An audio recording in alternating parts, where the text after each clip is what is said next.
Եթե քու հավաքույթի գալը Քրիստոսի սերը չի, եղբայրներ քույրեր ջան, մի օր գալու է ժամանակ, որ դու հոգնելու ես քո հավատքից։ Ասма վասնզի Քրիստոսի սերը մեզ կստիպե, մեզ չի ստիպում ինչ որ մի եղբայր, իմ տանս անդամներից մեկը չի ստիպում, թեև կարող է լինել, որ ստիպի գնա պաշտամունքի, բայց եթե իմ հավաքույթի գալը Քրիստոսի սերը չի, դա գալու է մի ժամանակ, որ ես հոգնելու եմ և գնալը անգամ դառնալու է ինձ համար ծանրություն։ Աղոթք անելը, եթե Քրիստոսի սերը չի ստիպում ինձ, որ ես աղոթք անեմ,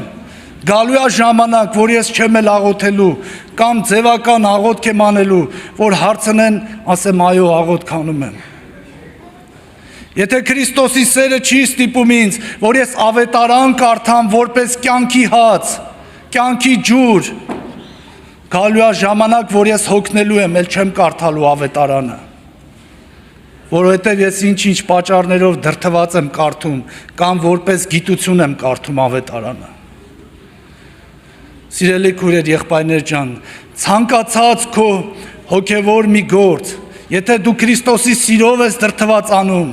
անգամ եկեղեցու զիբիլը եթե թափեմ, իմ համար ուրախություն կլինի։ Բայց եթե Քրիստոսի սերը չի իմ մեջ, ես ինքս գալիս եմ ինչ որ մի բան անելու կամ երևալու, գալու է մի ժամանակ, որ հոգնելու եմ ու քանդվելու է ու ինձանից ոչ մի բան չի մնալու։ Բայց Քրիստոսի սերը երեք, այսօր և հավիտյան